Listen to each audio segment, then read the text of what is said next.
So by having all of you here, I assume you consent to that. Thank you. Clicking your consent. It's really, really important. Now, welcome to the 10th session of the National Populist panel organized by the European Center for Populism Studies, the ECPS. As I said earlier, my name is Yoshida. I am a PhD candidate at the University of Szeged, partnering with the ECPS currently. The ECPS curates panel series every few weeks, which is aimed at dissecting the diverse manifestations of the world. This series happened towards the end of the Mapping European Populism series, which embarked on looking at populism within Europe. And we decided to expand the series to capture populism globally, beyond the confines of Europe, where populism is normally studied. After tackling this series, mapping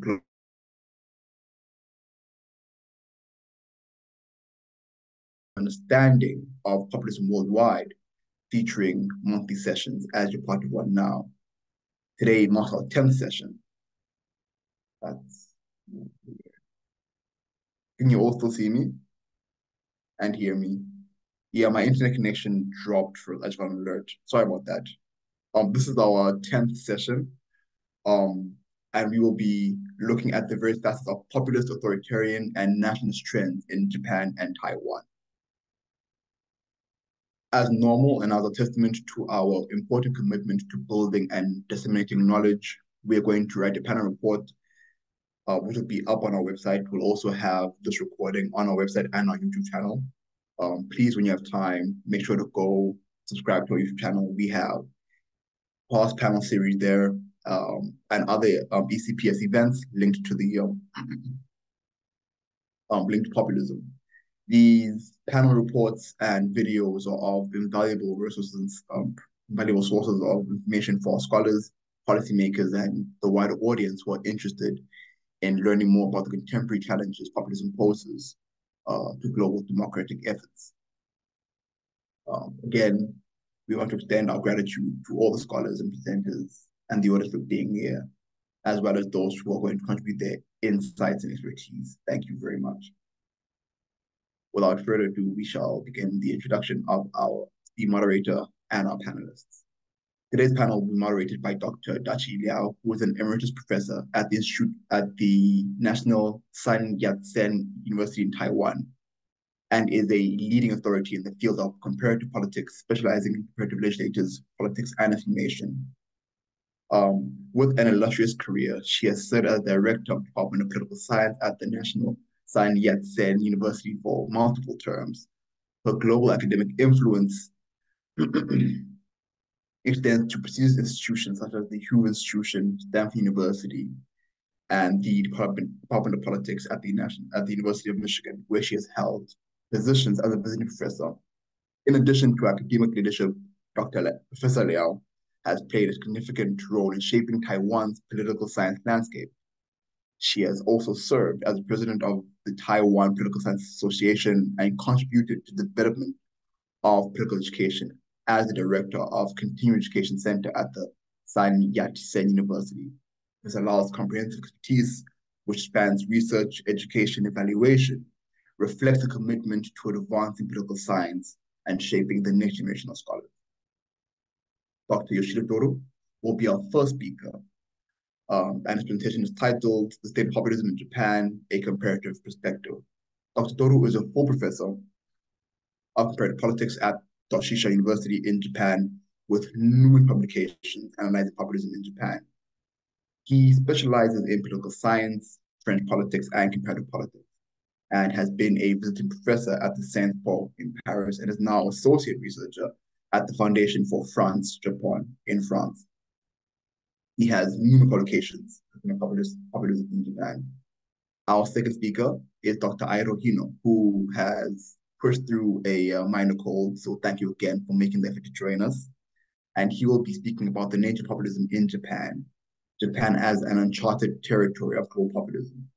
Dr. Hino is a professor of political science at the School of Political Science and Economics, Waseda University in Tokyo. His research on party systems and process systems, voting behavior has been published in various academic journals. He is the author of New Challenger Parties in Western Europe, a comparative analysis, and the co-author of How Populist Attitudes Fail to Capture Support for Populists in Power. He's currently running 2 JSPS-funded projects on populist attitudinal skills and the database of populist discourses in Japan. Our third speaker is Dr. Zhuin Lin, who is a postdoctoral researcher at the Marketing Communication National Yat-sen University. Dr. Lin has recently received a doctoral double degree diplomas, one from the National Yat-sen University in Taiwan, and the second from the Catholic University of Louisville, which is in the United Kingdom. His research mainly touches upon populist communication, internet politics, populism, and comparative politics, European politics, and digital methods. His PhD thesis has led to several awards, including being named the best doctoral dissertation by the Taiwan Political Science Association in 2022, as well as the prize for excellent doctoral dissertation. Dr. Zhuanqi Lin is also a member of our Early Career Researchers Network and will deliver his presentation titled How Professionalized Are Parties, which looks at unpacking populist communication strategies on Facebook using the upcoming 2024 Taiwan election as a case study. And our final speaker will be delivered by Dr. Szu-Yun Shu, who is an assistant professor at political science at the political science department at McMaster University in Canada. She holds a PhD degree in geography from the University of British Columbia. And her title is looking at populism in Taiwan, rethinking the Neo-liberalism populism nexus. So as you can see from the amazing bios, we have stellar presentations today. As a reminder, towards the end of the session, we have a short Q&A session, depending on time. So please, if you have questions, write them down on a piece of paper next to you or put them in the chat box, and we'll get to them at the end of the presentation. You can also just raise your hand by using the virtual hand button that's on here.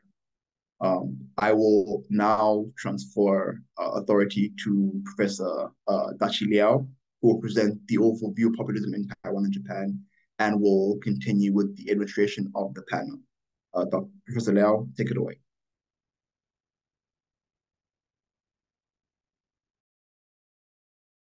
Professor Liao, I think you're still muted. We can't hear you. Your mic is not turned on.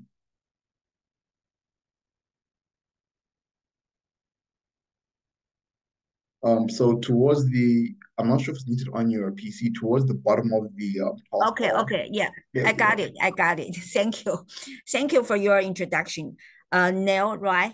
Yeah, thank you. Yeah, I really appreciate ECPS inviting me to attend this panel. Actually, in the beginning, I feel I shouldn't chair this panel. I think I only have a quite limited knowledge about, especially about populism area other than Taiwan. But the conference organizer, Bulent convinced me. I think we are academic. Learning is our lifelong duty. We are forever students. So I really appreciate it. And right now, you give me this chance to learn and to understand, to try to look around the global so-called populism in the world.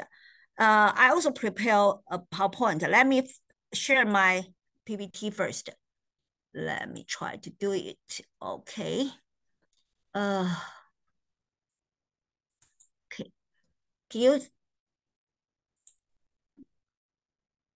Can you see the PPT? Hello? Okay, thank you. Yeah, as you can see, the organizer assigned me to do an overall assessment on various facets of populism, authoritarian, and nationalist trend in Japan, Taiwan. In the beginning, I remember they asked me to even including Hong Kong. To me, I really feel, Hong Kong, Japan, I don't think they do have so-called populist trend to me, by previous definition for populism. But after I study literature related, I feel quite interesting. So eventually the organizer focus on Japan, Taiwan only. I think it's a good way to do this. That's a kind of a general topic. Then the next one, first I check with the literature. Several important so-called populist figures appear in literature, both on Taiwan, Japan. In Japan, we can see the kind of previous prime minister, Kuzumi Jonichiro. Am I right? Okay, forgive me. And also Abe Shinzo. Yes, a Japanese side. For our Taiwanese side, is Han Kuo-yu and Ke Wen-je. And also, I noticed there's several local governors on Japan side, but I think we just skip the local level. Otherwise, we can talk a lot. For these two, we can immediately tell the difference between the two countries. Japan, these two are prime minister from the ruling party. They are labeled as a so-called populist figures. But in Taiwan, these two only from the opposition parties. And they are not ruling yet, even though Han Kuo-yu now is a speaker of our legislative yuan. So we have story behind that. So, and also, I look back to all the kind of previous workshop held by ECPS, and I see the kind of centers make so much effort to study so-called populist trend in all kinds of countries, especially in Asia. But they send me the kind of a link. I've seen a lot of Asia countries, especially Indo-China, including Vietnam, Cambodia, Laos, Thailand, Bangladesh, Sri Lanka, Malaysia, and Singapore, including all kinds of different type of regimes. So I try to figure out the underlying assumption for mapping the global populism. Even though we can have a lot of variety of populism, I think this name mentioned by Toru Yoshida, but we need to have some similar foundation or kind of a definition for populism. Then we are talking about the same thing. That's my concept. My own kind of a interpretation of the underlying assumption for the global, mapping the global populism is a permanent division existing between the elite and the people in any polity. It's not only so-called the democratic polity, but also including authoritarian. Any polity in the world is supposed to have a permanent division between elite and the people. There's a basic fundamental division, so-called, I think, the assumption underlying the populism. Then the second one, we try to identify the so-called populist phenomena. We are talking about the same thing. We need to identify some similar characteristics. Some similar can cover so wide area, mapping all the kind of authoritarian, so-called populist trend all over the world. So I think the kind of a certain characteristics here, I list here is first a certain social cleavage has been provoked. This kind of social cleavage, for example, economic. Yeah, we're talking about neoliberalism. Racial is kind of the easiest one to provoke that kind of confrontation of populist, racial or ethnic. Then political, yeah, the established and anti-establishment. And religious, you all know the kind of religious confrontation, Islamic and Christianity. There's some kind of a cleavage, easy to be provoked. That's the first criterion. I think it is we try to identify populist phenomena. Second is charismatic leader or political party, certain political party, play a crucial role to stir people's anxious mood toward that cleavage. You have to find some kind of social worrisome, then you try to stir that. That's usually through charismatic leaders or political parties. Party can do together. It's a kind of maybe loosely coupled between leaders and the parties. Parties may own certain skills. The third one, I think that's talking about a lot, and a lot of people use that to directly cover everything, even call the communication populism. That kind of definition emphasizes mainly on communication style, including very emotional vocabulary, the rhetoric they use, and quite colloquial, all kind of I found that a lot of literature, especially belong to the category so-called communication, they like to focus on this kind of definition, communication style. My student Junqi now is a PhD. He also attend our conference here. More often than not, use this kind of communication style as a kind of major phenomenon of the so-called populist trend. Okay, that's the three items I list as a kind of populist phenomenon. Then I also try to mapping possible factors causing a populist trend. The first one, as you see, economic. Yeah, a lot of things come from getting wider a gap between the rich and the poor. There's a traditional, we call them Marxism. Yeah, feeling of a relative deprivation emergence. I think this kind of feeling is more important than kind of a kind of purely objective numbers telling the gap between the rich and poor. The relative deprivation really, if emerged, easy to be provoked, that kind of feeling. And also, I think that kind of generation difference also come from this kind of relative deprivation feelings. The second one, I think, is political factors. The issue, I give an example, is the issue of national identity comes into being. Like in Taiwan, we always have a national identity issue. On the one hand is ROC identity, Republic of China. On the other hand is Taiwanese nationalism. It's still confrontational, even right now. Then the third one is culture. We call religious fundamentalist.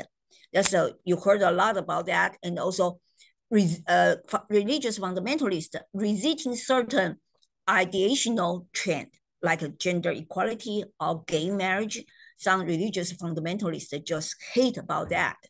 And also, I give another example. I call the deep belief in meritocracy.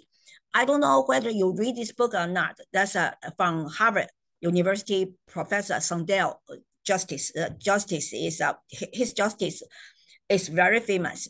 His book, I think, is very interesting. He's trying to discuss why Donald Trump can win. Maybe he will win again this year, Donald Trump.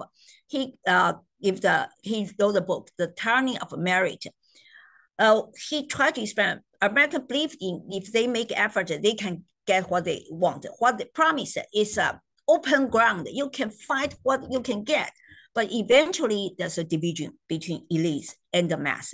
And also, the kind of a ruling echelon always belong to certain elites, like people come from Harvard, Yale, whatever, that kind of a problem, Sandel. So a deep belief in meritocracy. The first one is institutional. I believe the kind of Yoshida, Toru also mentioned about cultural institutional factors in your articles. I believe from read articles, literature, my interpretation, I gave an example, full implementation of liberal democracy design, democratic design, actually give rise to the populism. Also, like Liao, I think you all know him. He mentioned this in his book, like the populism, what's in the name, in populism and the mirror of democracy. Actually, he tried to say populism is inherent part of democratic politics. So if you implement democracy more solid, more fundamental, liberal democracy, then people will frustrated, get very much, because they just cannot reach the goals of being equal. Everyone shares the same political rights. It's totally difficult in a democratic society. Then the last one, I think, is not so crucial, but for different time, different age, we find different technological advancement. Right now, we find the prevalence of social media so important for the kind of the rise of populism. That's 5 factors I try to mapping for understanding. Then also I also give a kind of my own view about the possible effect of populist trend on the polity. I think both negative and positive side, and from literature the same. Positive side, if you have a populist trend, you can get policy change. Your policy may focus certain group and make some other group very frustrated. Like in Taiwan, young generation feel they are frustrated because the policy may only benefit some well-established. The young generation feel they got nothing. Then power restructured. the new power can emerge under this populist trend. That's, I think, is a good sign for democracy. The backside, a negative side, is social polarization, like in the United States, that kind of situation, I think quite serious, yeah. And the regime breakdown, that's a worst case. That's a kind of effect. Then I also try to do a really very preliminary comparison between Japan and Taiwan's so-called populist trend, these two different countries. Very preliminary. I really ask your forgiveness. I'm not expert in Japan's politics. I know Taiwan a lot better. I try to use some theoretical framework to make a rough comparison. I really ask for your criticism, even totally throw that or totally can't say you got something wrong. I'm looking for what your debates are totally overthrow what I said here. As I said, there's four figures: Japan, Kuzumi and Abe, and Taiwan, Han and Ke. That's identified. But the kind of in the very kind of a rough image, the two prime minister from the ruling party, the other two from the opposition. I think from the opposition party, to me, is more populist trend, but Japan is so difficult to identify. Like Professor Airo Hino is uncharted territory of global in Japan. Difficult to find to me too in Japan. The second one is the factors. What kind of factors cause the so-called populist phenomenon? I think economic aspect for Japan is more. For Taiwan is less. I have no time to explain the detail and only my rough impression. Taiwan actually the kind of policy orientation, especially economic policy orientation, quite similar to each other, are very rightist in general, I can say. Then the political domain, I think in Japan, for these two prime ministers, they only kind of claim a little nationalism. They both of them went to the Yasukuni Jinta, right? They try to remind the Japanese previous nationalism during the kind of World War II. But I think it's not their key point. Economic policy change maybe is their key point. I don't know whether I'm right or wrong. I'm waiting for the two Japanese professors criticize that. But for Taiwan, my reading is a more nationalism for Han Guoyu.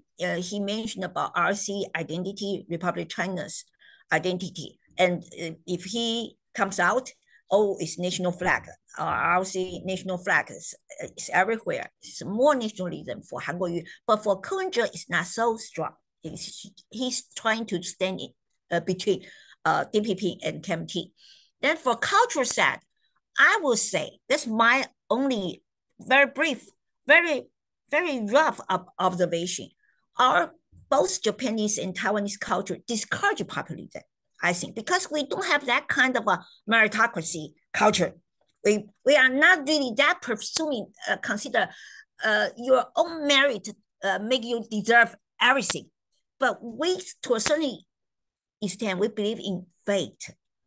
We think the fate lead me here. Maybe I don't deserve a highest position, even I make effort. I can get some return, but I'm not so frustrated if I didn't get the kind of whatever other people have.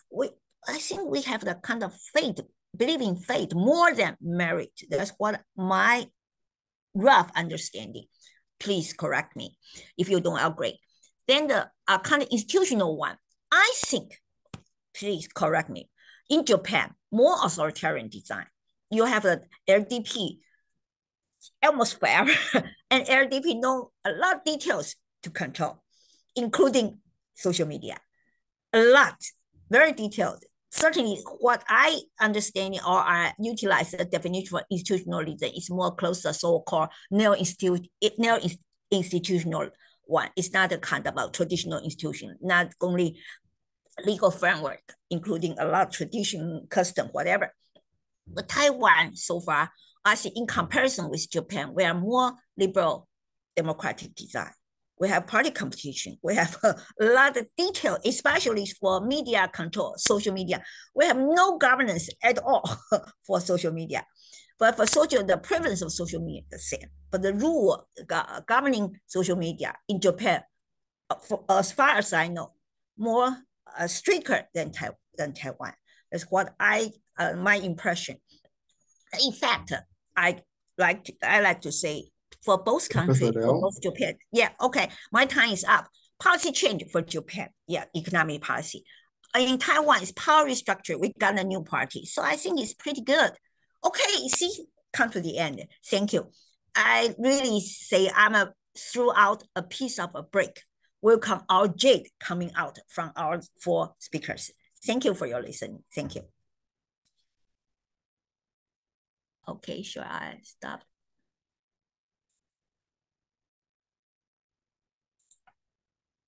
Okay, thank you. Thank you. Sure. Yeah, I think you continue introducing the speakers as you're the panelists for the session. Okay. Still my turn as a chair. Okay. I think next one, we like to have a Professor Yoshida Toru. Yeah. Also, I know he's more theoretical and he consider about the variety of populism. I really like to hear from you, especially your criticism about my impression of Japan and Taiwan's populism. Thank you. Please, Professor Yoshida. Thank you, Dachi Liao. So, hello there, I'm Toru Yoshida from Doshisha University and Japan, based in Kyoto. And thank you again for this kind invitation. And I'm very pleased today that I can exchange with our most distinguished experts on populism. Let me now share my slide, my PowerPoint.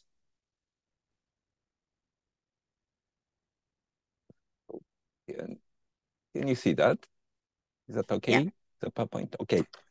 So, as a second speaker, I would like to talk on this specific case of populism in Japan, and entitled here as a state of populism in Japan. And to be quick, it seems that the Japanese populism is quite different from those that we are witnessing in other countries, especially that with those in advanced democracies, especially when one compares it to the European one. And in terms of comparison, I put it in a very brief manner, but the features of actual Western populism is that on the right wing, they are politically nationalist or nativist, and economically they are protectionist or anti-globalist, and socially we could say that they are conservative or authoritarian, right? And we also now are familiar that exist a left, what we call the left populist too. And in that case, they are politically cosmopolitan, economically protectionist, and socially inclusive. And I know that this is maybe and even too much simplified, but I believe that this summary has become more or less a consensus among the populism studies. And on the other hand, when we look at the Japanese populists, at least when we look closely on the political movement of politicians who are considered as a populist, we notice that they have a different nature compared to the Western one. And maybe my Japanese colleague will present later more something precise, but I have put here some names known as populists in my country, and also their main policies adopted. And I would like to add that they are not listed ad hoc, but they are selected on 3 criteria. That's first, the discourse is centered on the good people versus the corrupt elites, and alternatively praise for what they call the people, and prefer to engage in direct communication with their electorate. And again, I think that everyone agrees more or less that these names are interpreted as populist in Japan. And So when one compares them with a general definition of Western populism that we have seen earlier, we notice that they are quite substantive. There are substantive difference between those in Western politics and those in Japan.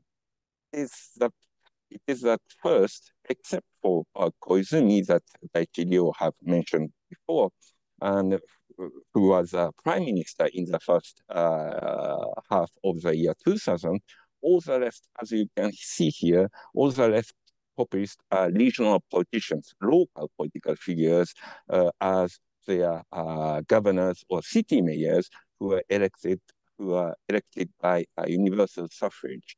And two, when we measure their positions, they are all politically reformist, lead here as they tend to claim institutional change, and economically they are neoliberal. Neoliberal type of politicians means here that they are taking a pro-market stance. And if we could put these two differences as a research questions, my hypothesis goes like this.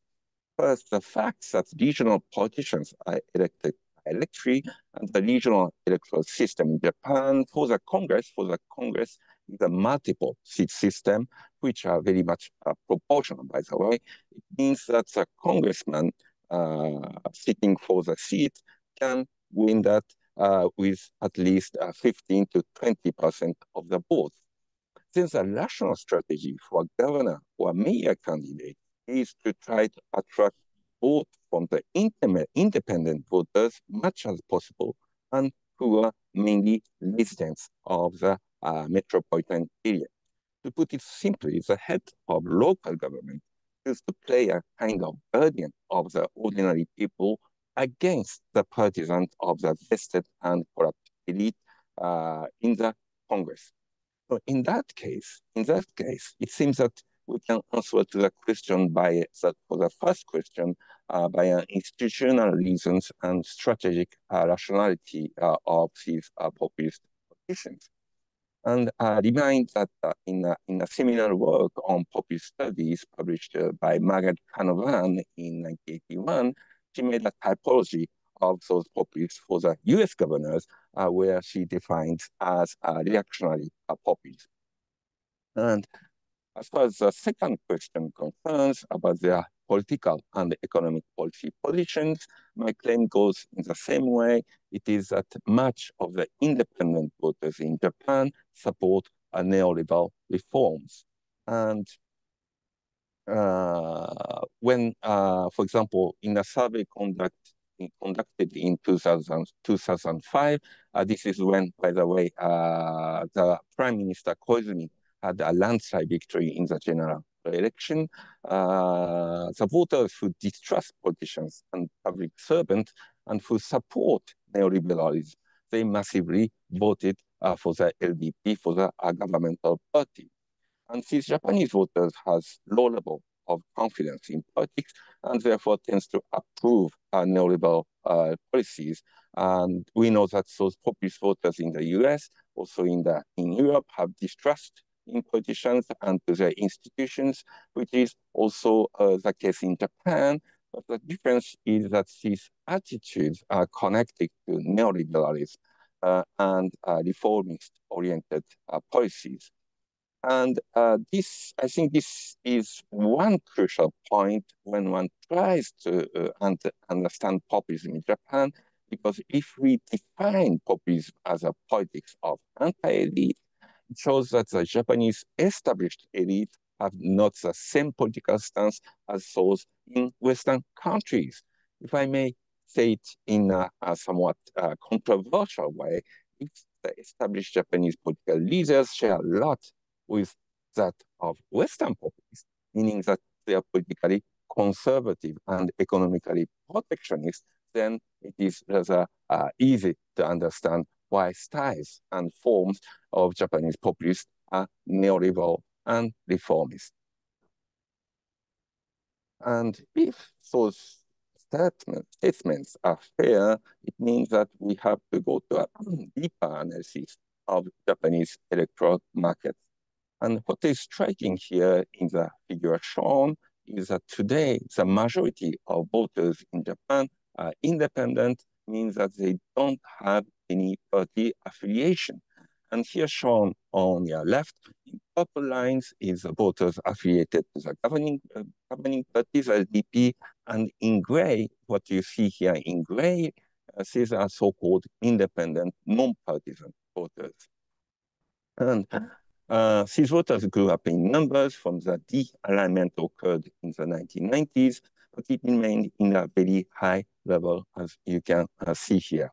And it depends on the election, but we can, let's see briefly, estimate that they are about 30% at minimum and up to 50 to 60% sometimes. And in a wider perspective, politicians and political parties trying to attract these independent voters are generally denoted as populist, which is especially the case for Koizumi and other regional political figures. And to just cite an example, the figures on your right show that in the last general election 2 years ago in 2022, those non-affiliated voters voted the most for the LDP with 21% here, but next come the Ishin no Kai with 80%, a party recognized as populist. And also, this is one wide electoral survey conducted during the Tokyo Metropolitan Congress election held in 2017. And it points out that voters who supported the party of the populist Koike, they have nothing in common with a so-called populist attitude. And this is a data collected from my Japanese colleagues. And they show very well here that based on the criteria of populist attitude, these populist voters do not share these values as for anti-elitism or as for xenophobia attitude. And what we see here in the chart is that, for example, the voters of the LDP have more xenophobic stance or gender biased views, and the communists have more in common with a populist attitude, as they tend to favor anti-elitism or seeking more sovereignty. And on the contrary, voters who voted for the party of the populist Koike, the Tokyo First Party, here mentioned as TFP, they have a more median or moderate position in every type of populist attitude. And this shows that maybe Koike, as the governor Koike herself, have employed a populist first strategy for the reason, by the way, I mentioned before, but the voters have not really reacted to that positions. And I think this chart demonstrates well how the so-called populist voters in Japan are not populist at all. And I don't have the intention to deny the title of today's panel, but in that sense, at least Japanese ordinary populist voters are not authoritarian nor nationalist. So let me now move slowly to the conclusion then. I have pointed mainly two specificities of Japanese populism compared to the other countries, is that one, they are mainly represented by the governors or mayors of the metropolitan area, metropolitan region, and I have explained the reason from an institutionalist framework. The second feature is that most of them, despite that they have, of course, certain disparities, they all adopt a neoliberal or expose reformist stance. And these 2 points can be explained by the tendencies occurred in Japanese electoral market, namely the constant growth of non-partisan voters or independent voters. And as a remark, it seems to me normal that those populists are seen as populist because I know it's kind of tautology, but because all of these populist politicians, except for Koizumi, they all have established their own political movement. And even for Koizumi, we have to remind that he was an outsider in his own party and have strongly opposed to the ancient regime. And as a matter of the fact, from the end of the 19th century, when the term populism appeared in politics, the term populism was always used as a battle term in a Weberian sense, these Moody and Cultivar, as these two recognized scholars put it here. And in sum, the term populism is always used to denounce or attack a political entity that we don't understand or something new that doesn't fit to the existing political cleavage or existing political agenda. And remind that the term populism itself is not descriptive nor an analytic concept per se. And relating to this point, I find very illuminating the paper published on your website of the ECPS. It was signed by Aurélien Mondon, stating that the notion of populism itself is a kind of social construction, and he draws attention that we, as a scholar, we have first to determine ourselves on how we judge politics as a whole. So having said that, as far as my talk concerns today, I claim first that populism in Japan has quite a different nature and facet, especially when one compares it to the Western one, and where in Japan we are experiencing a depoliticization or depolarization of the voters, contrary to the Western voters, which is also make a difference with other democracies, and therefore those voters operates a significant pressure on the existing party competition, allowing allies to a populist politician. And finally, I hope that my analysis contributes wider to a deeper comparative understanding on populism in Asia, at least in Japan. I'm a little bit ahead of my time, but they are here as a reference, and thank you for listening. Thank you. Thank you for Professor Yoshida's presentation. And he tried to describe the current situation in Japan regarding so-called populism. Actually, from my readings, it's not really a populism in Japan. It's a kind of election populism, only occur during election time, and also under the kind of we call a single member district. Only elect one governor, so easily to happen at the local level.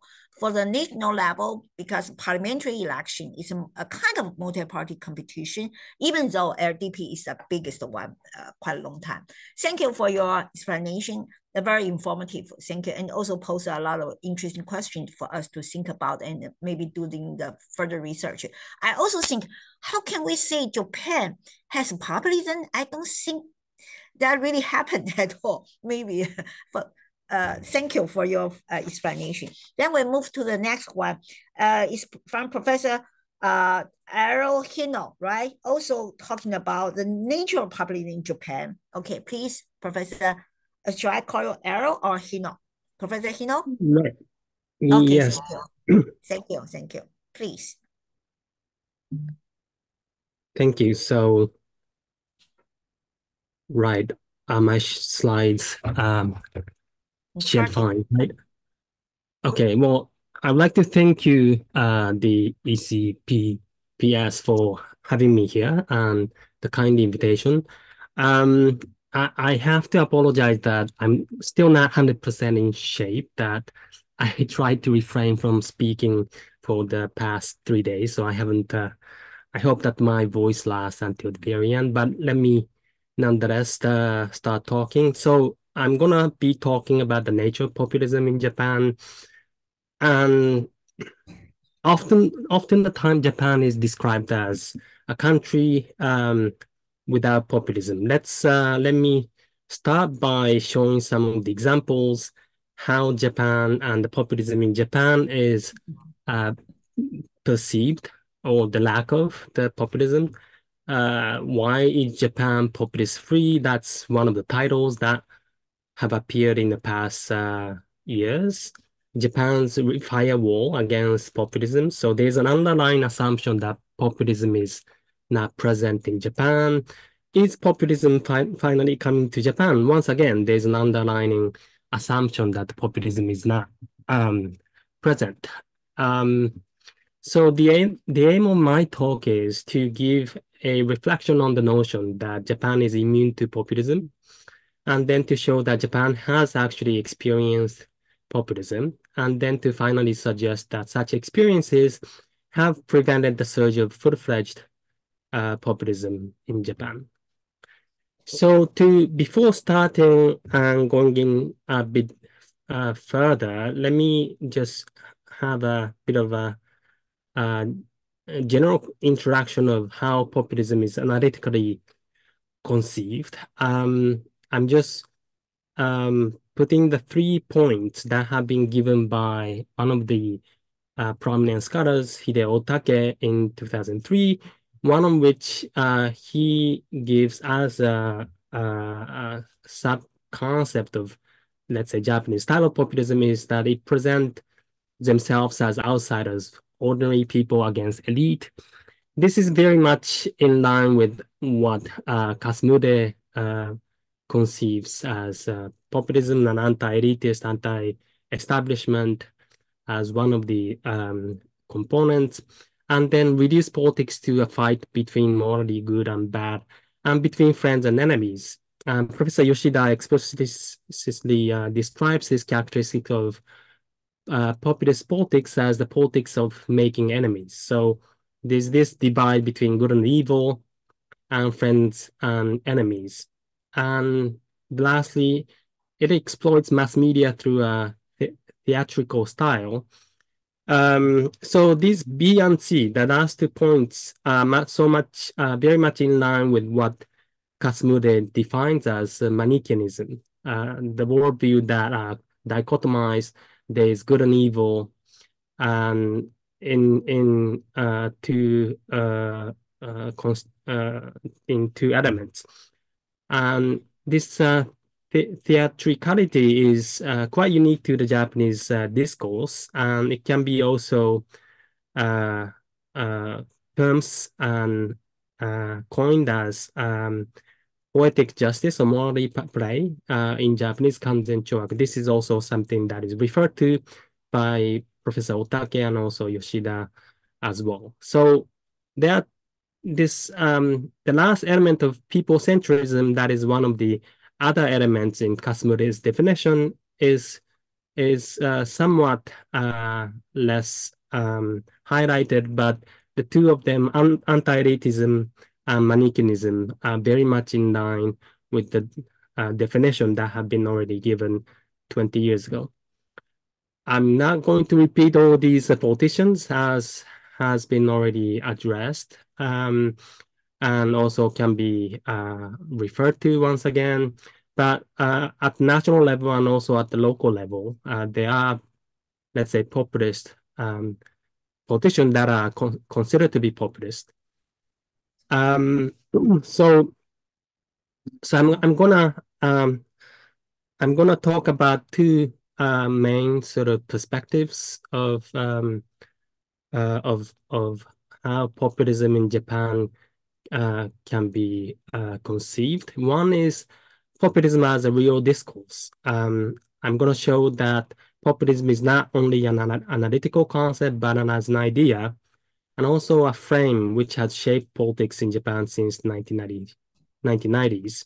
I will then discuss how populism is understood by the media and the general public, and then highlight the gap between the discourse and the analytical concept.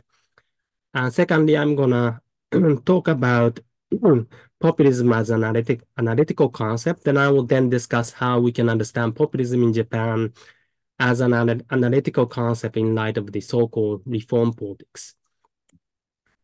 So this is the trend that is collected from the newspaper's archive database and also journals and periodicals. Terms populism or populist start to emerge in the 1990s. Before it was non-existent. The first spike, that's when what we call the reform politics, era of reform politics started in 1990s. And the second spike comes in the early 2000s in the Koizumi era. And the third spike comes in the PGA government, Democratic Party of Japan, between 2009 and 2012. Then the last wave comes with the global populism, as we know. So first, let me talk about populism as a real discourse that is shared by the public. Let me coin this rather as a popularism. I'm going to explain why that is.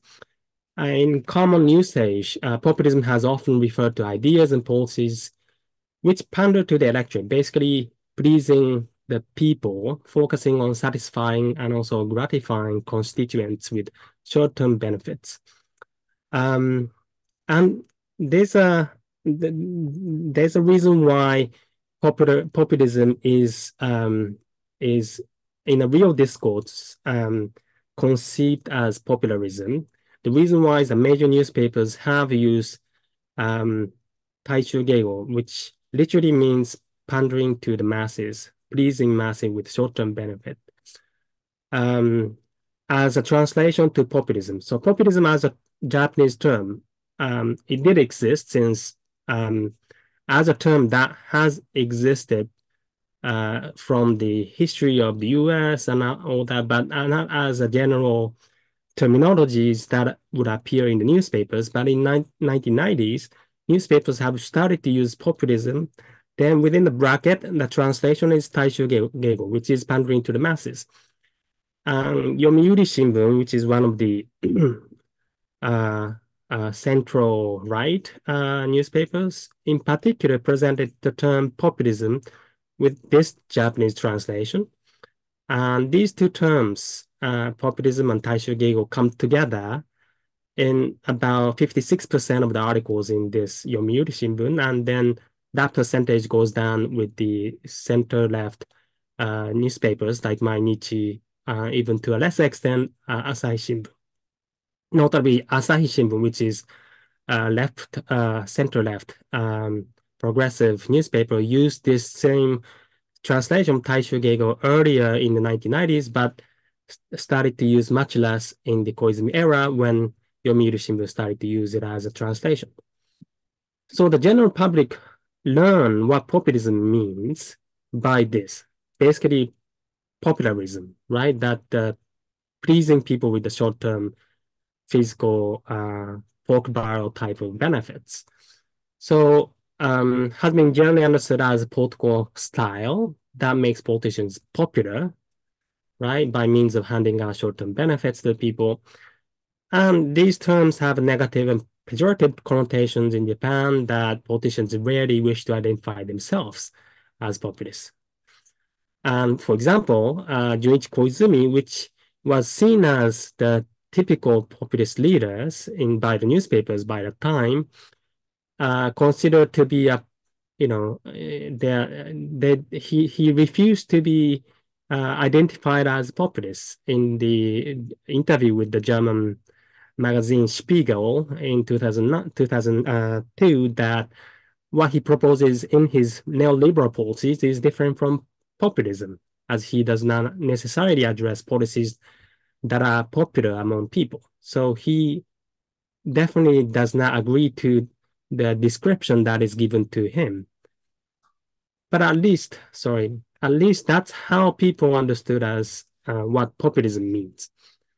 Now, the second pillar of my talk is about populism understood as political reforms. As I said, populist was first introduced in 1990s, but rather with a more positive connotation than a negative connotation. For example, Tokyo gubernatorial election in 1995, Yukio Aoshima, TV celebrity and long-term upper house member, defeated veteran bureaucrat candidate endorsed by LDP. Then he was described as populist. And the newly created party, DPJ, which seized power in 2009 until 2012, when it was formed, then that party was called Populist by the ex-prime minister of the LDP. And also another ex-prime minister of the LDP called this party as Urban Tokyo Bourgeois in association with the urban citizens movements. So not necessarily positive connotations. There's a bit of a negative connotation here as well, but and also the new Japan New Party, which later became Prime Minister Morihiro Hosokawa, was called the New Populist Party leader. And that's also something that is described by Professor Otake. And this populist turn has shaped the, let me say, zeitgeist, following the terminology used by Kasumure, the spirit of time in the 1990s and 2000. And this can be phrased as a reform politics.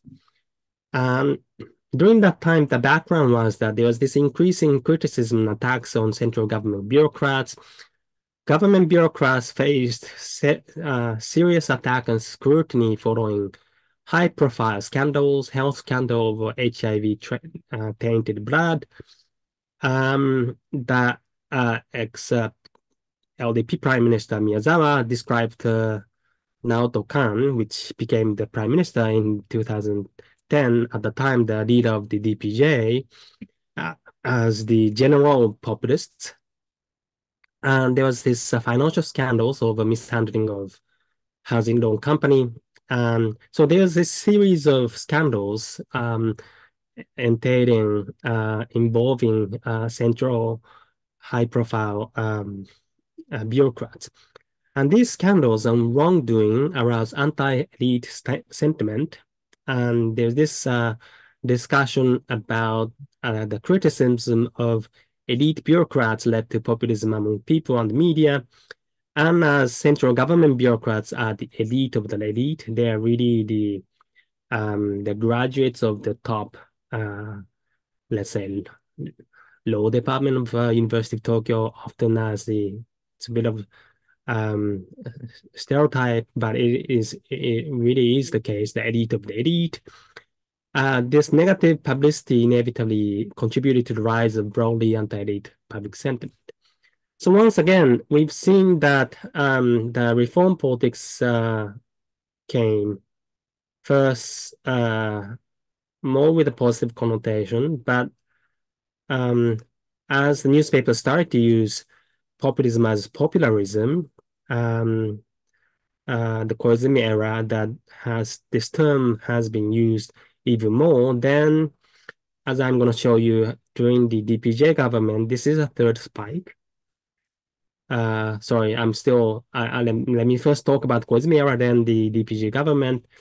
And this really public sentiment of anti-elite sentiment coincided with the arrival of Koizumi Junichiro as Prime Minister in 2001, who stayed in power for 5 years and 5 months. His neoliberal policies, downsizing central government and reforming public administration, privatizing public bodies such as post office and the public corporation responsible for operating highways. Professor Hino, please, right. A little bit quickly, yeah. Right, I'm gonna wrap it up. Yeah, this his style, theatricality, is very much in line with the this concept of populism, and then DPJ government very much in line with Koizumi's sort of message about anti-bureaucrats reforms. It was basically really promising more control, more political control of the government, basically prioritizing national interests instead of ministries' interests. And then afterward, Shinzo Abe's and beyond, and even to the Suga government, some of the anti-academic and anti-big tech kind of sentiment has been. This is another dimension of, let's say, non-political elite sentiment, but still is anti-elitist sentiment can be found. So as a concluding kind of like takeaways message is that there's this penetration of reform politics. Let me call it as a zeitgeist of 1990s and 2000 in Japan has prevented the surge of full-fledged populism. Let me go back to this slide that since Japan has experienced several peaks of reform politics, Koizumi's populism or popularism, even if he doesn't agree to it, and DPJ's kind of continuation of reform politics. This has, given that there was such sort of accumulation and continuation of reform politics, some forms of populism that has prevented Japan did not ride this huge tide of global populism. Because of that, populism is not new to Japanese politics because it has already penetrated to the language and the daily politics, even among the mainstream politicians. That's the reason why we are not witnessing the surge of populism, but it does not mean that Japan has lacked populism in the past. So that will have me conclude my talk. Thank you. Thank you, Professor Hino. Yeah, you try to say why is no strong populism in your country. Yeah, we can understand that. And also, even there are some ingredients still existing in your society that may nurture so-called populism in the future. But by my sense, it's not so easy for Japan to have a very strong or full-fledged populism in Japan. I don't think it's easier happen in the future. Okay, we should move to the third paper. According to my agenda, it's supposed to be Dr. Szu-Yun, right? Hello, is Szu-Yun? It's you? Hello, the third one. Hello, where is Xu? Professor Xu from Canada. Are you there? Yeah, it's your turn. Please keep 15 minutes because we are already over time a little bit.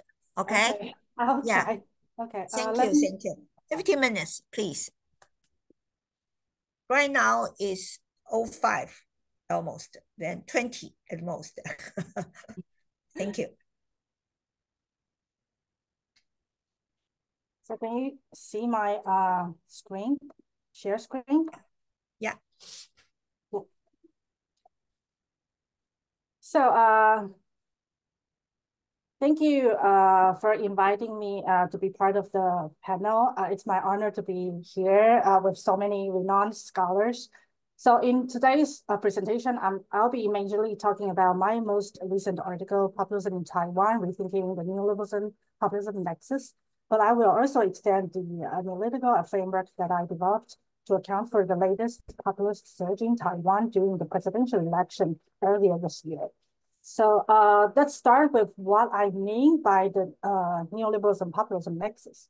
So in the global populism literature, there has been a popular view that contemporary populism is a pathological outcome of neoliberal globalization, that there is high correlation between economic grievances among working class and their inclination of supporting populist leaders. And this type of populism usually displays anti-establishment, anti-elitism, and even like xenophobic traits. Meanwhile, Taiwan has also witnessed burgeoning populist politics in the past 2 decades. But how does Taiwan fit into this picture, the overall picture? And if Taiwan's experiences diverge from this causal reading, what does that tell us about the relationship between neoliberalism and populism? So But besides seeing neoliberalism as a reactionary response to, populism as a reactionary response to neoliberalism, we can also ask that, can it be possible that neoliberalism arises from populism? Or we can even further recalibrate the nexus by asking, is populism a consequence, a counterforce, or a constitutive component of neoliberalism?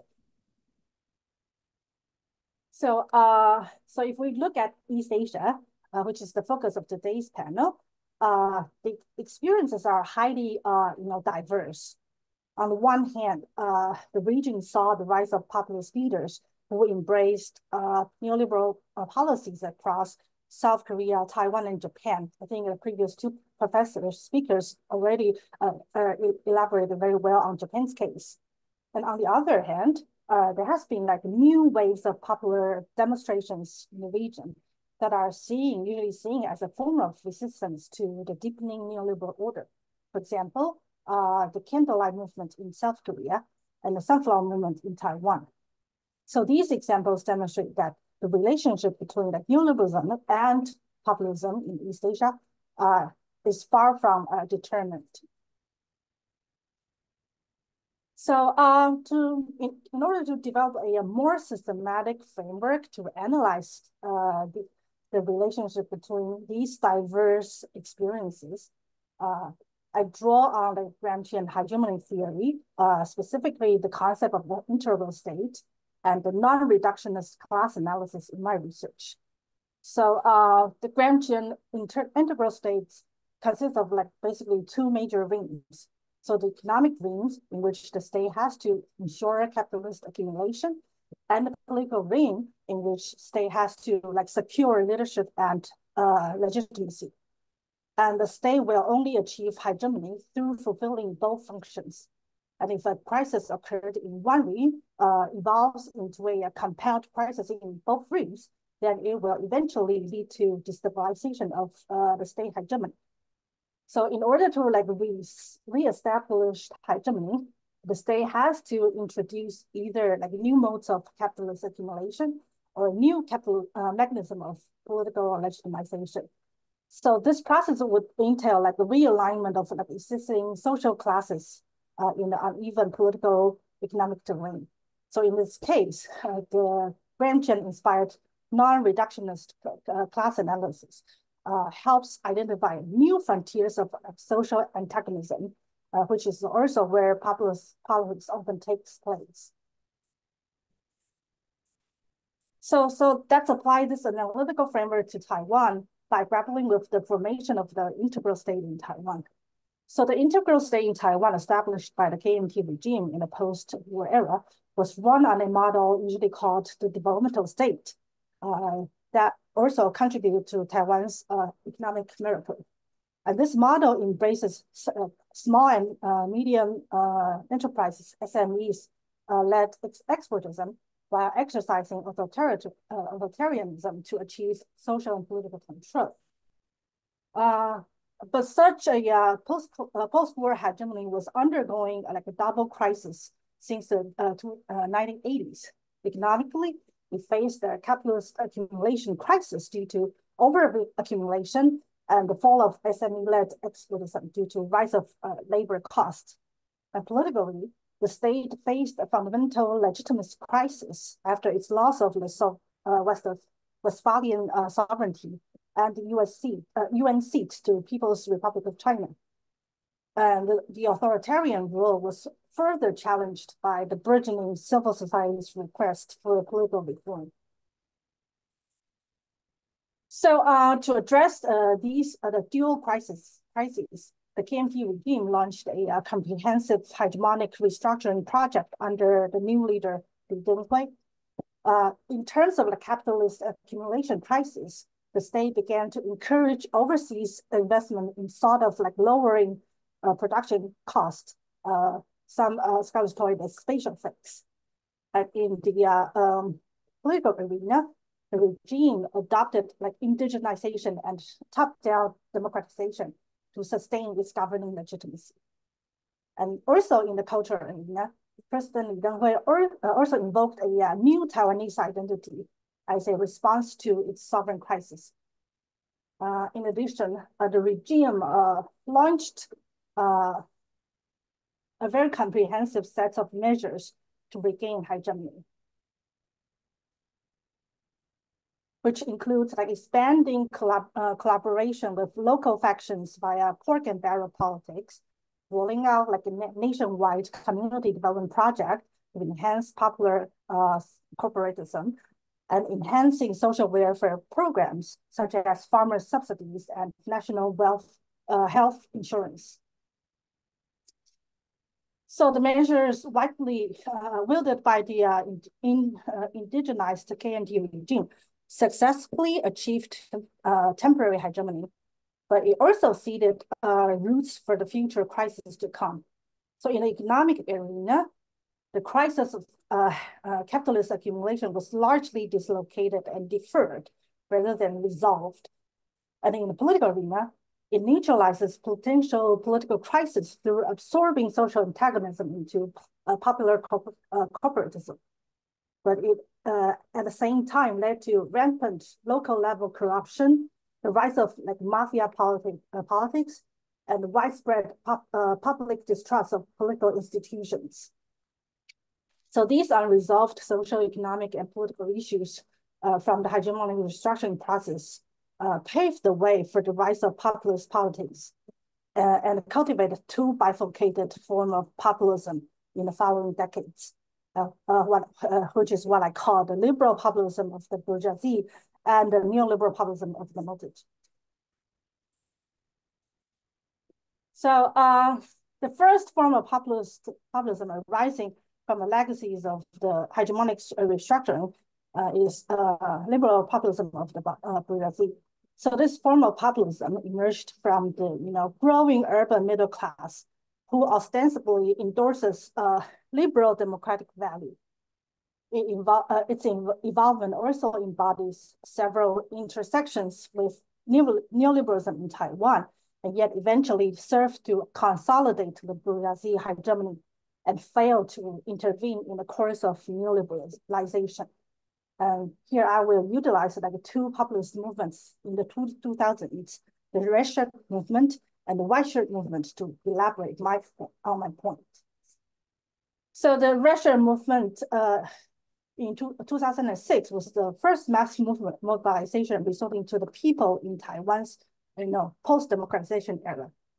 And the incident itself was triggered by the corruption scandal of President Chen Shui-bian of the time during his secondary presidency, when his family was accused of soliciting bribe from financial enterprises in exchange of their irregular acquisition of public banks. And this scandal immediately instigated widespread anger and brought hundreds of thousands of people to the street, questioning the president's moral integrity and requesting him to step down. And since the participants all dressed in red, the movement was called earnest name of as Red Shirt Movement. But President Chen Shui-bian's scandal actually went beyond his personal morality and has to be analyzed against the prolonged hegemonic struggles his regime was dealing with.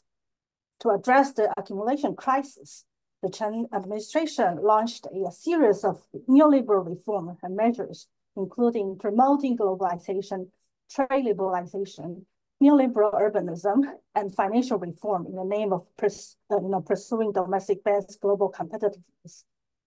It is against this backdrop that the scandal took place. But the red shirt movement ended up with individualizing Chen's moral flaws without really addressing any structural causes of neoliberalization of his age. And similarly, the white shirt movement in 2013 was triggered by another scandal about a young soldier's death from torture, where the government was accused of covering up the truth from the general public. And furious public collectively dressing white when they took to the street. requesting military reform, human rights, and just social justice. This populist movement soon evolved into a general distrust of the bureaucratic system and an appeal for better governance, government supervision, and direct citizen participation. So, sorry. And the movements appeal for like a political neutrality, rationality, and non-confrontational approach to social issues later materialized in the rise of so-called white power, which gave birth to a populist figure, Taipei City Mayor Ko Wen-je.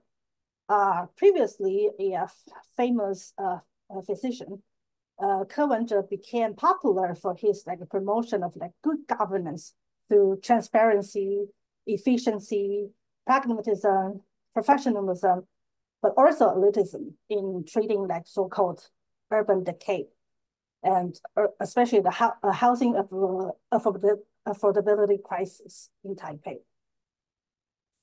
Enjoying popularity among young urban professional class, Ke further established the Taiwan People's Party, TPP, in 2019, and ran as the candidate for the 2024 presidential election. Its continuous political influence will be discussed in the conclusion section. So the legacies of hegemonic struggle also gave birth to the second form of populism, which I call neoliberal populism of the multitude. And this form of populist politics prevailed since 2010 as a direct result of the precipitated neoliberalization under the re-elected KMT regime in 2018. Sorry, how much time do I still have? 2.5. Oh, 2.5? Okay.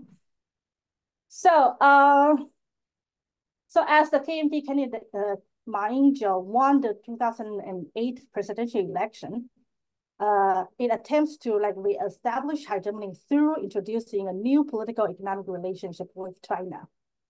So in the political arena, President Ma Ying-jeou pursued rapprochement with Beijing.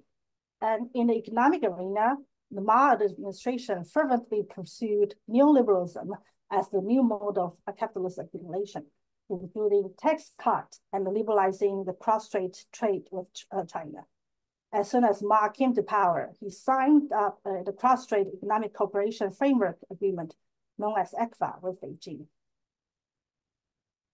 So to sell the free trade agenda, the regime resorted to populism by invoking Taiwanese people as neoliberal and entrepreneurial subjects, seeking opportunities in the booming cross-strait market.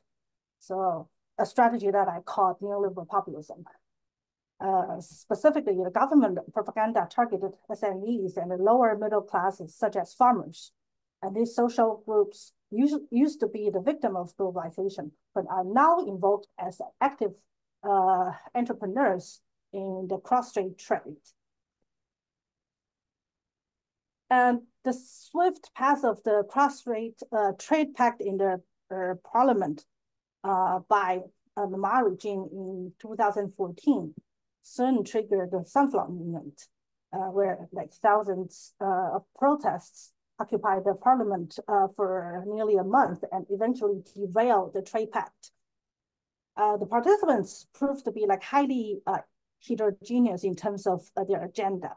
While some advocated for political reform, others asked the government to address the social and economic issues pertaining to trade liberalization. So what made this movement successful was that it embodies a converge between these two, like liberal populism and class-informed populism, under the framework of popular sovereignty, where the boundaries between the two began to blur, and their incompatible discrepancy temporarily suspended. But in the post-movement era, we see the overtaking of the liberal appeal for political reforms where the critical proposals addressing economic grievances for marginalized social groups were sidelined. Unfortunately, this development turned to a consolidated bourgeoisie hegemony, which saw the seeds for the counter-reform populist movement in the years to come. So soon after the Sunflower Movement, the Taiwanese society witnessed a rise of a populist figure, Han Kuo-yu. Han used to be an outlier of his own party, KMT, before elected for the mayor of Kaohsiung in 2018. And Han's campaign revolves around chanting the vitality of the grassroots economy. And the populist frenzy is instigated across the entire Taiwan. Later won him the nomination as the KMT's candidate for the 2020 presidential election. So as the Han identifies himself as a communist president, his supporters also believed that they were joining the communist uprising against the ruling elites and party establishment.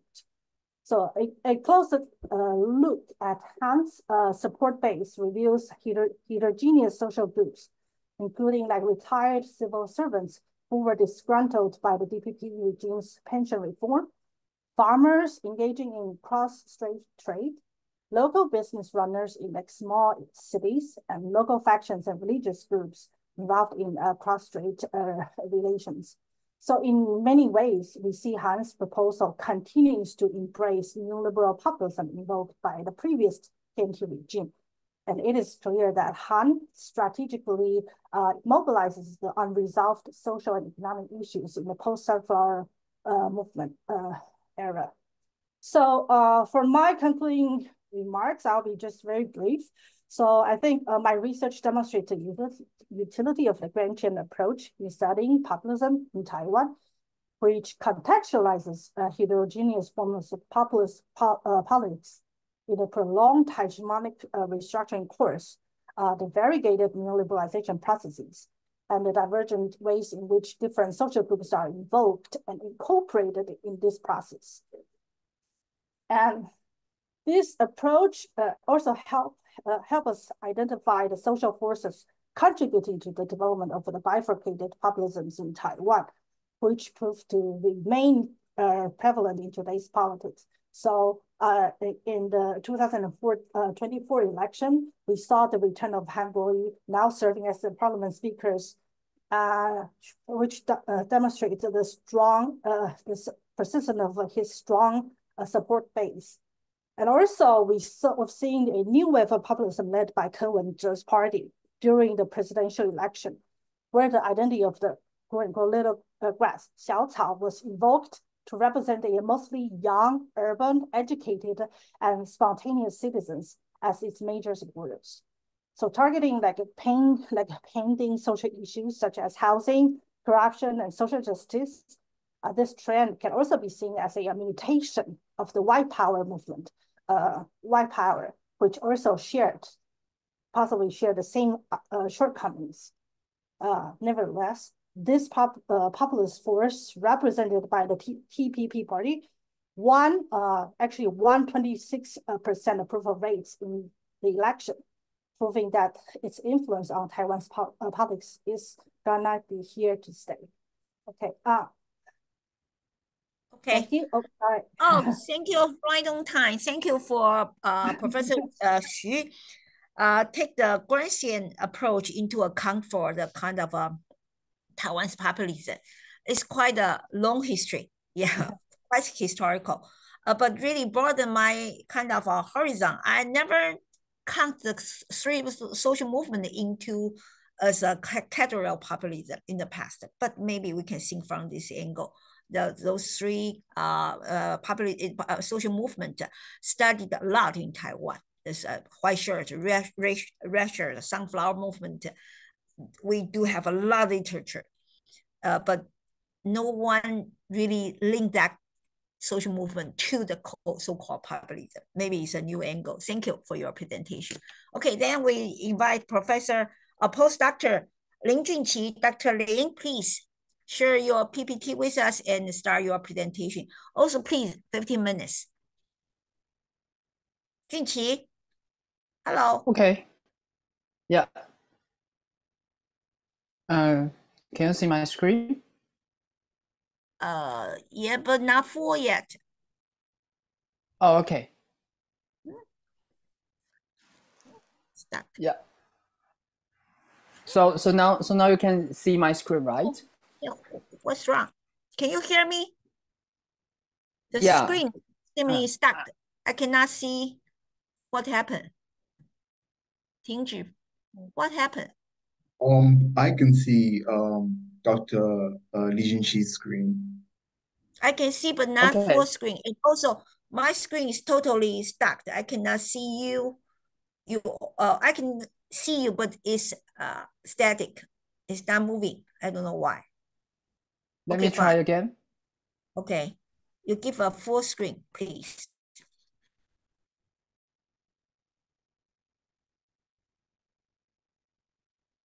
Is this okay? Okay, just go ahead and don't wait for me. Yeah, okay. Okay, thank you. So thank you for having me here. So I'm glad I have this chance to join this panel and discuss populism in Asia, especially Taiwan and Japan, with excellent professors. So in my talk, I focus more on the practical way. So that means how political parties use populist rhetoric in the elections. So in this talk, I developed the idea. So I followed my idea of professionalization of populist communication, which is published in last year. So from that perspective, I'm going to talk about how mainstream parties use populist rhetoric. So in the latest Taiwan's elections. So you might know that on the January 13, we just had a new elections. So for both presidential and legislative elections. So according to the results, the official results, so Liao, the president candidate of DPP, won the presidential elections with around 40% of votes. Meanwhile, we have 16 parties that ran the legislative elections. But, well, unfortunately, there are only 3 parties enter the parliament. So, including the Democratic Progress Party, the Kuomintang, KMT, and the Taiwan People's Party, which is a newly emerged party in 2019. So, but when we look at how they communicate with their voters, we find that so more and more scholars try to argue that social media is an important communication channels for political parties to reach out the voters. So not only for a fringe party, but also for the mainstream party. So that means mainstream party. So that means mainstream party need to learn how to well manage their relationship, manage their relationship with the voters on the social media, and it gives so that's and that's an interesting question, because I'm wondering if social media, if populist rhetoric is so useful on Facebook, for example, then how these mainstream parties use this kind of language to to establish their relationship between themselves and the voters. So I'm wondering whether populist communication strategies are also popular in mainstream parties' communication as well. So that's the starting point of the idea of professionalization of populist communication. So before I go into the 2024 case, So I will briefly talk about how I developed this professionalization of populist communication. So basically, I and Professor Danens and Professor Liao. So we try to adapt populist communication as a framework, as a communication framework. So especially there are different features of communication framework, including people-centrism, anti-elitism, restoring populist sovereignty, and exclusion. And then we reviewed the literature of professionalization, and most of them focus on the role of campaign experts. They all say that campaign experts are very important because they professionalize the party's campaign strategies. But we hold a different perspective. So we try to argue that campaign professionalization is also linked to the technological changes. So that means the technological innovation drives the campaign professionalization. So we're trying to say that if mainstream parties really want to establish good relationship with their voters, then on the social media, then they must learn how to professionalize their communication. So, for example, by using the populist rhetoric. So our results also indicates that mainstream parties per se are not populist, are less populist, but if we consider the interaction of different communication styles, then we find that negative style and emotional styles positively increase this kind of relationships. So that means mainstream parties are willing to use negative and emotional styles to reinforce their populist messages. So can we find similar trends in the 2024 national elections? So here I download facts with data of both DPP and KMT, but for a preliminary observation, I only look at their post for a month. So which is between December 1st and January 12th. So here I'm going to show you some examples, since this is not very scientific analysis, but I'm trying to show you some interesting example. So about the DPP. So some of DPP's posts features people-centrism and emotionalism and emotional style. So for example, if you look at this slide, DPP tried to say that DPP stands for the whole Taiwanese people. So because in the past 8 years, the whole Taiwanese people cooperate with Tsai Ing-wen and try to improve the international roles of Taiwan. And so in this post, they also say, in this post, they are very people-centric because they try to identify the whole people as a group. So DPP, so DPP are not trying to divide who is the people or who is not the people. They the party just says we thank for all the people, and also this post emphasize the some personal characteristics of the leaders like Tsai Ing-wen, and also they emphasize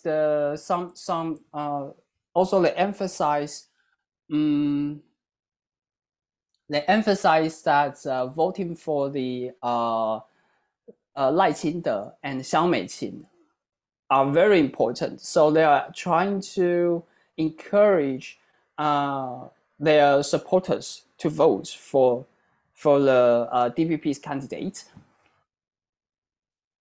And some of their posts are more negative and trying to focus more on the restoring, trying to focus on popular sovereignty.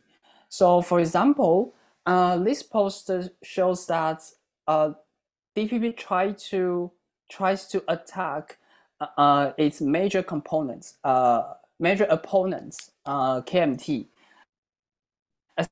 especially KMT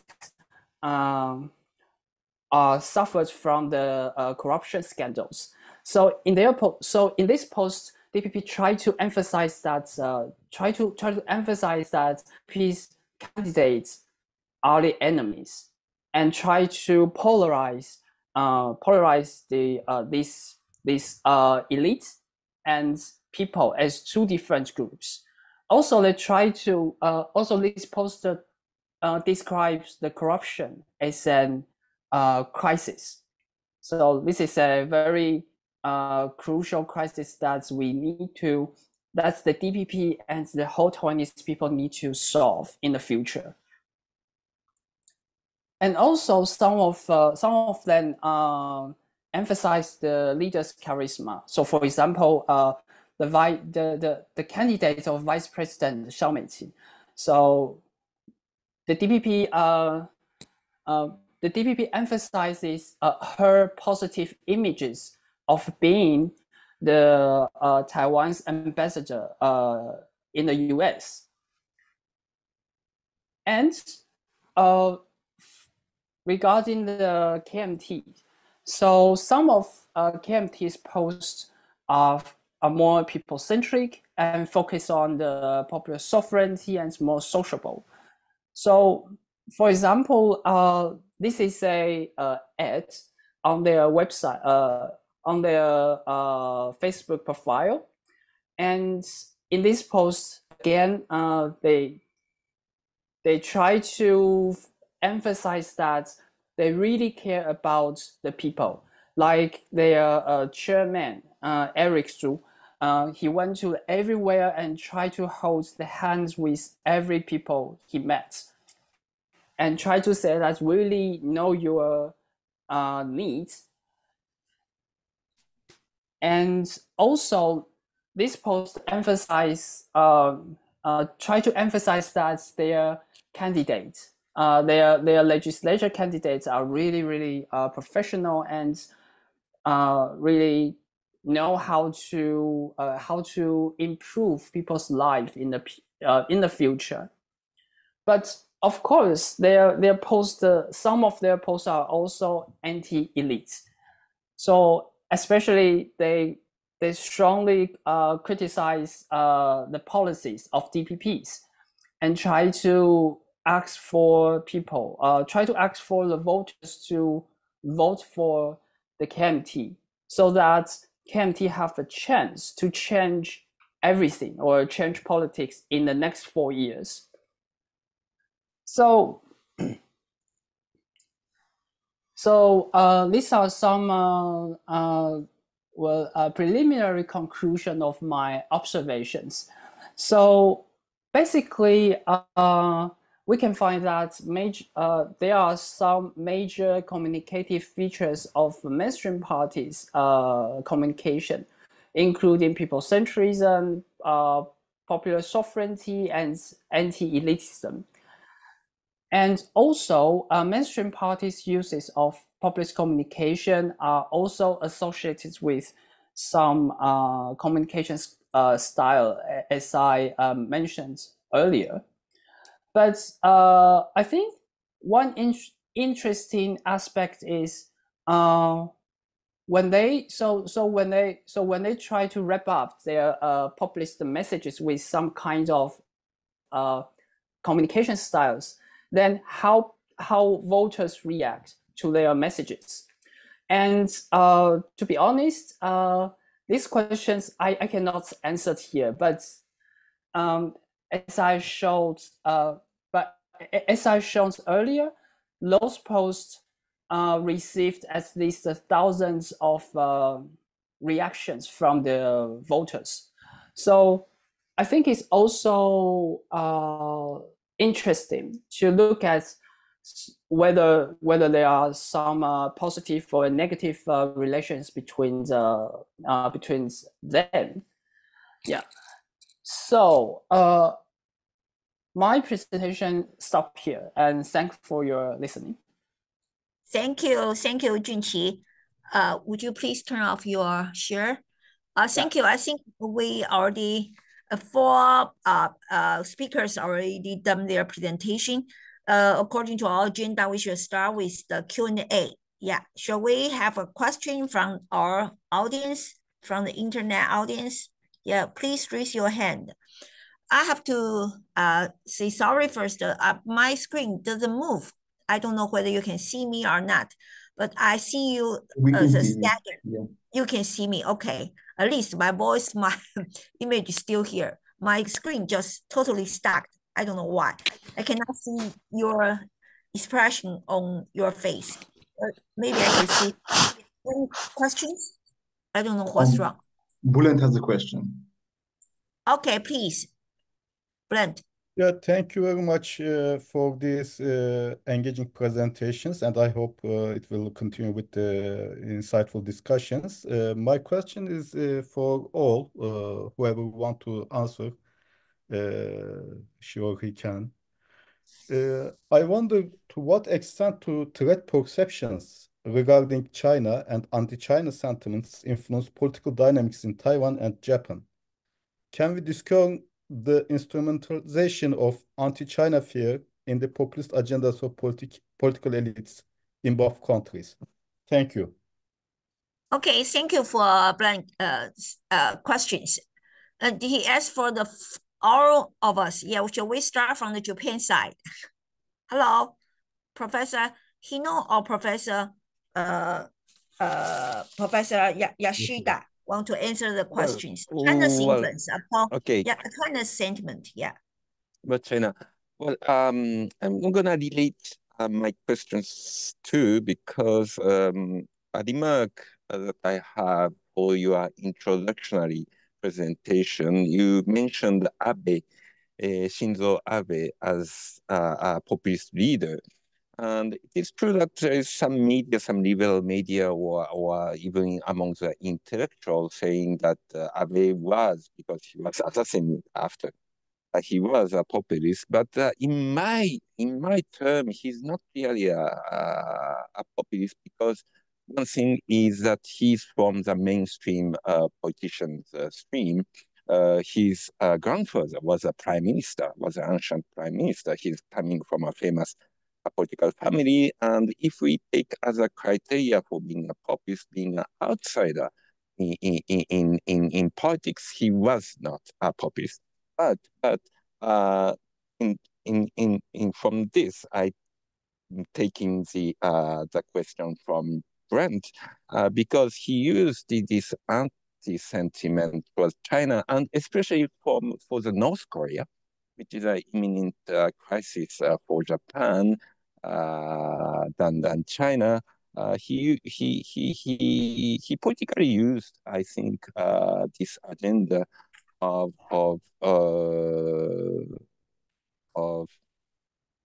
this feeling widespread among the Japanese, that feeling toward China and North Korea.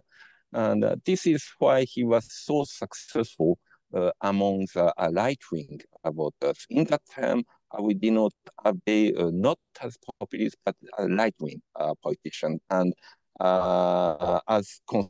this concerned a lot with my presentation, because when you see the overall voters' political attitude in Japan, most of them, 80% of them, they say they are in the center. But when you see, you do some research towards a member of parliament, especially that of the LDP, they get very much. Oh, okay. they Hello? get hello? Do you hear me? I cannot hear. Can you hear me? Can you see me or hear me? Dr. Hello? Yoshida, I can hear you. Hello? Yeah, maybe Hello? you have some problem with Hello? your internet. Hello? Okay, I Hello? continue. I'm just What? saying that Totally break. during the Abe period, the MPs of the LDP, they get much toward they move much towards the right side. So there is some discrepancy between the political elite and the overall voters. That will be my answer.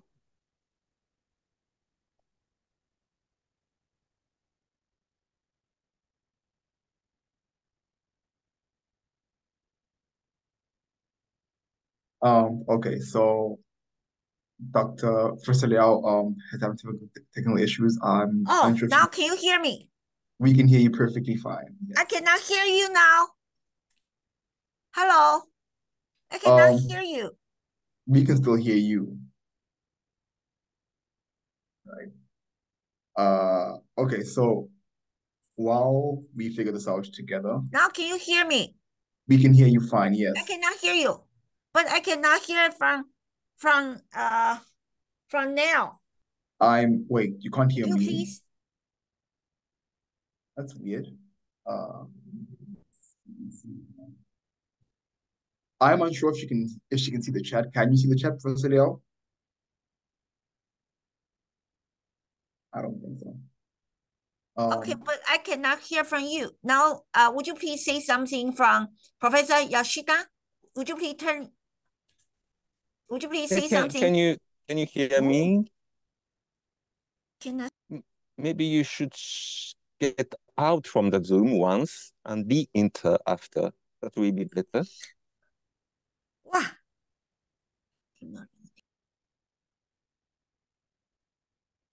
Maybe you can just once look out from Zoom. Okay, we have 10 minutes left, and this won't be solved immediately. Okay, we'll also figure that. now can you hear me? Yes, we can hear you. Neo, we can tolerate time. Okay. Because there are some questions to ask and to be answered. Yeah, please continue. Okay. Bullet asked in the chat a question to Professor Hino. Can you see the question, Professor Hino? It's in the chat.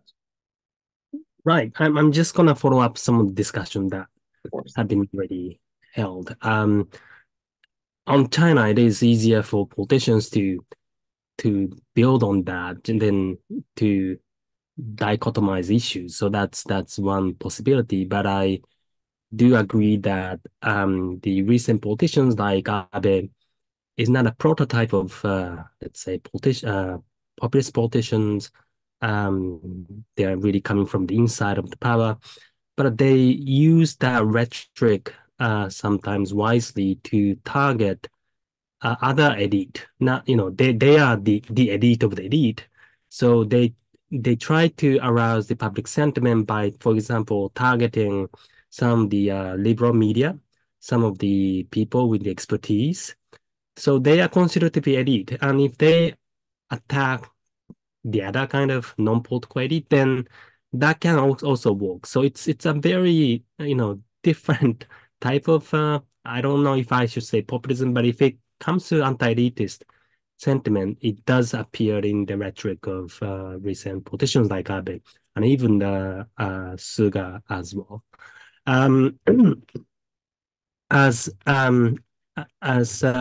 It is also true that the authoritarian values, as we measure in some of the long-term established measurement, LDP does capitalize on those values. So that's really the strength of LDP, and it's really the stronghold. And socioeconomic values remain to be important, but this liberal or libertarian authoritarian kind of value divide has been, it's not a recent thing, but it has been active even since the 80s. So this libertarian and authoritarian terminologies has been already discussed in the 80s, in the earlier time of the voting behavior. So it's not that it has started to happen, but it has been out there for a long time, and it hasn't been undermined even now. So that's two types of values that need to be taken into our consideration in thinking about how votes come from. So I should stop now here. Dr. Yeah, Szu, okay. you have your hand up? Yeah. Can you hear me now? We can see and hear you, yes. Thank you. Yeah, okay. Thank you. Thank you for Professor Hino's answer. Still the kind of question bullet, right? You want to ask China's sentiments influence upon Taiwan's populism. Yeah, it's okay. I briefly answer your question. Yes, we do in Taiwan. We do have so-called anti-China sentiment. That kind of sentiment quite influenced our 2020 election. Very strong one. But for this year election, 2024, not so strong because people try to balance something between, but still there. It's still very important factors in Taiwan election. Yeah, that's a brief answer. So-called, even in 2020, the kind of anti-China sentiment, to a certain extent, my interpretation kind of helped Tsai Ing-wen kind of a populism emerge. Yeah, try to support, use simple language. You are China's friend, or if you are so friendly to China, you are our enemy, like that kind of simple dichotomy. Yeah, really used during the presidential election in 2020. But not this year. Yeah, getting better. Yeah, my brief answer. Yeah. Then who else? Yeah, please, Professor Xu. Yeah, please. Right, thank you. My question is for both Professor Yoshida and Hino.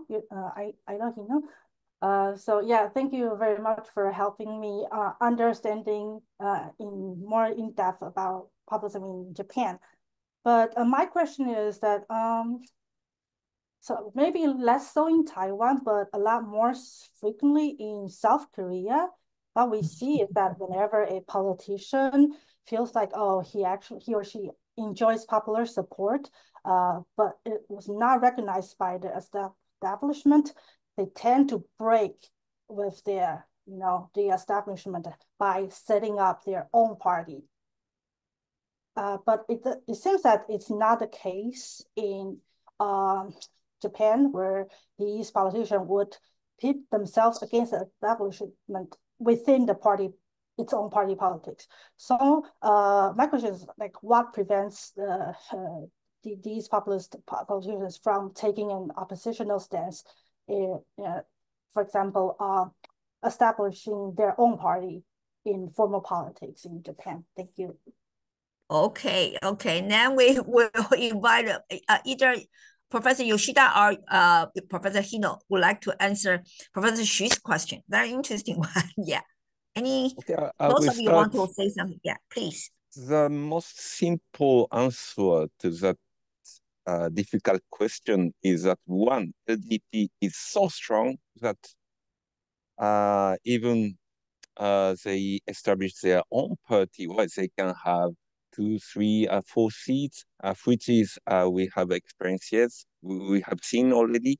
It happens sometimes, but one thing is that LDP is very much strong. And secondly, relating to that, in Japan, most of the seats in the lower parliament is a single member district. So that if there is 1 or 2 party already established in this kind of electoral system, it's very hard to have a new party entering into that conflict. That will be the simplest answer that I can imagine. Okay, thank you. How about Professor Hino? Do you want to say something regarding this question? Right. As Professor Yoshida mentioned, electoral systems definitely matter. It's not that there's no such parties of, regardless if we can call it populist parties, but there are small parties that are appearing almost every single election, but that turn out to be the upper house election when the proportional representation is held at national level. So if you have vote share more than 2%, then you can gain seat. But most often, if you want to really gain power, then you need to, one other strategy is to be a part of LDP or governing coalition or those, already established parties, then to play a card of anti-establishment or anti-central government sort of approach that when it comes to when the power hold or the established prime ministers and also those factions that are supporting the prime ministers appear to fail, then they can have a chance to gain power. So being a part of establishment first, but then to be able to play that oppositional role, that's another strategy that has been taken by many politicians if they really want to make some change. But it is really difficult to make a full-fledged change from the very grassroots at the ground level because of these institutional elements that have been already discussed. Okay, thank you. Yeah, I think we are almost close to the 12 o'clock. We're supposed to stop there, right? So do you have anything want to say? How about Junqi? Do you want to say something regarding Taiwan's populism, especially related to mainland China? Yeah, hello. Yeah, so thanks for Professor Liao's question. So basically, I agreed with you, and it reminds me that in our analysis, we also proved that China factor actually influenced Taiwan's populism in the 2020 election.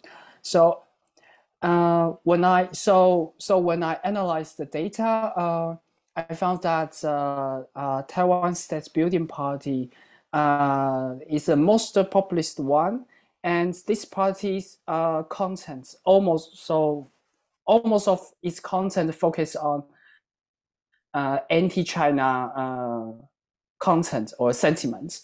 So yeah, so I think but for these elections, as Professor Liao said, it seems that China factor might play less important roles here, but I think we still can analyze these arguments later. Yeah, so this just for some additional information. Yeah, thank you. Okay, thank you. So, okay, Professor Xu, you want to say something? Okay, please be short. Okay, I would like to briefly respond to Andrea's question in the chat column about the differences between the West and the East.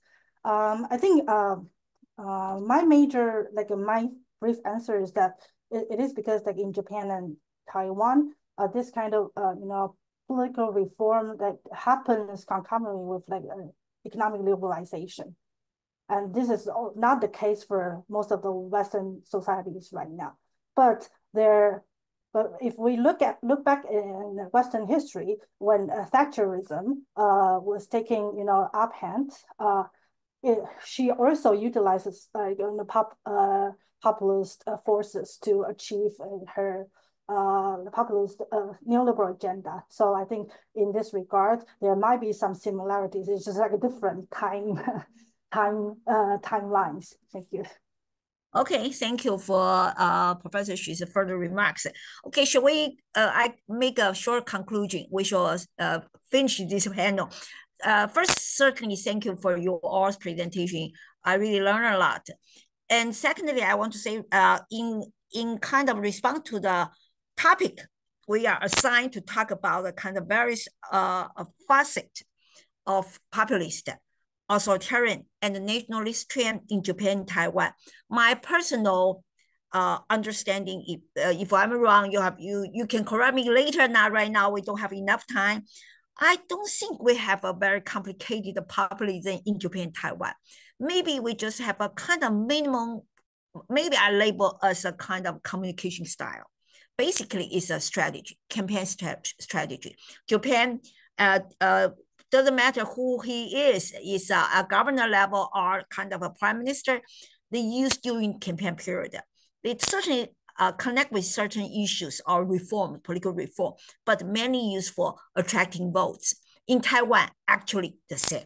They want votes, they want win. They see the kind of election winning is so important. So its communication style more than kind of a deep or very thoughtful ideology. We may label as very thin ideology. As for the reasons for causing this kind of a communication style or communication populism, I think like Professor Xu said, maybe neoliberalism, this kind of economic strategy is a cause, because we try to utilize neoliberalism, market driven, and try still follow a capitalist line, make the society still have the poor and rich, and the gap between the two sides also getting wider. And some loser will say something and try to against this. There's a whole lot of theory about that. It's a cause, and also interestingly, also a consequence for both countries, for both Taiwan and Japan. After this kind of a social movement, okay, campaign, okay, still adopt a neoliberalism strategy to solve the economic problems. That's a kind of interesting phenomenon in Taiwan. We just don't have leftists. In Japan, you have Communist Party, but not strong at all. Also, right now, we are strongly against China. So we have a minimum definition for populism in these two countries, both Japan and Taiwan, is kind of only communication sake for campaign sake. And the reason and the cause, similar neoliberalism. And other things, we have some institutional design and also cultural difference. Maybe we don't have a strong meritocracy heritage, as I said before, but you have a single member district for legislature. We do have single member district, but Japan doesn't have a president to be directly elected. We do have that kind of a confrontation, single member district. We just elect one president, make our society will embrace so-called populism more strongly during the campaign period for the presidential position. I think that's kind of a difference. So our populist degree, I think is heavier than Japan, but we are both of two countries belong to the category, as Hino said, is not a full-fledged populism, only minimal.